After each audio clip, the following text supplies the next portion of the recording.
லக்ஷ்மி பேசுகிறேன். நான் இன்றைக்கி கீரை கடையில்னு 2-3 கீரை போட்டு பண்ண போகிறேன். வாங்க பார்க்கலாம். அதுக்கு என்னென்ன சாமான் வேணும்னு எடுத்து வச்சுருக்கேன், காமிக்கிறேன். வாங்க பார்க்கலாம். பாலக்கீரையும் அரைக்கீரையும் பொடியாக நறுக்கி வச்சுருக்கேன், க்ளீன் பண்ணி. அப்புறம் அதுக்கு ஒரு தக்காளி, ஒரு வெங்காயம், ஒரு எலுமிச்சம்பழம் அளவு புளி, ஒரு 3 பச்சை மிளகாய் வச்சுருக்கேன். அதுக்கப்புறம் தாளிக்கிறதுக்கு கடுகு, காஞ்ச மிளகாய் வச்சுருக்கேன். ஒரு ஸ்பூன் துவரம்பருப்பு, ஒரு ஸ்பூன் உளுத்தம்பருப்பு வச்சுருக்கேன். கொஞ்சோண்டு சாம்பார் பொடி, மஞ்சள் பொடி வச்சுருக்கேன், உப்பு வச்சுருக்கேன். எப்படி பண்ணலாங்கிறது காமிக்கிறேன், வாங்க பார்க்கலாம். கேஸில் குக்கர் போட்டு சுட வச்சுருக்கேன். இந்த கீரைலாம் இதிலே போட்டுடலாம்.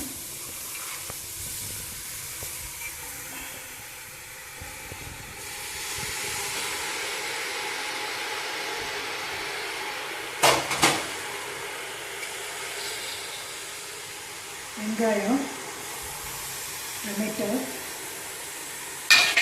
பச்சை மிளகாய்,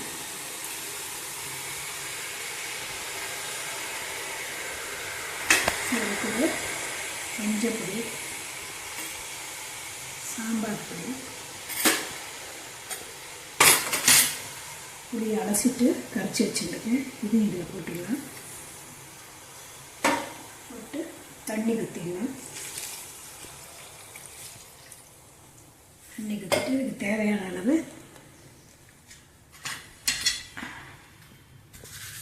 உப்பு போட்டுறேன். குக்கரை மூடிடலாம். அப்படியே கொஞ்சம் ஜலம் குத்துறேன். குக்கர் வச்சுருக்கேன். 4 விசில் வரட்டும். எல்லாம் அப்படியே போட்டிருக்கேன், பருப்பெல்லாம் வேண்டாம். அது நல்லா 4 விசில் வரட்டும். அப்புறம் எடுத்து மசிச்சுக்கலாம். பானியில் எண்ணெய் வச்சுருக்கேன் தாளிக்கிறதுக்கு. 2 ஸ்பூன் எண்ணெய் விடுறேன். எண்ணெய் காயட்டும்.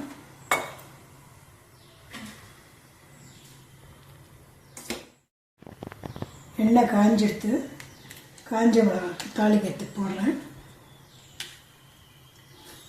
கடுகு போடுறேன். கடுகு வெடிக்கட்டும்.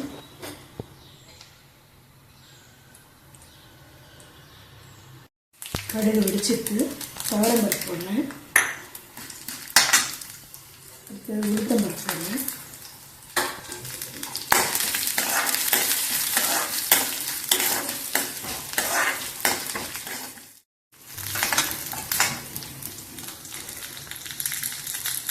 பெருங்காயம் கொஞ்சம் போடுறேன்.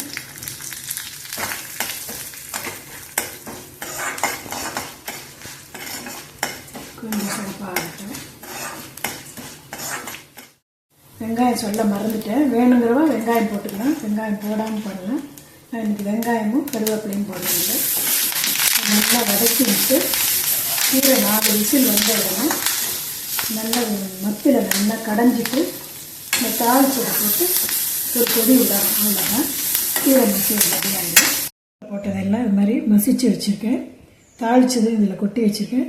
இதெல்லாம் கலந்துட்டு ஒரு கொதி விட்டாக்கா கீரை கடையை ரெடி ஆகிடுது.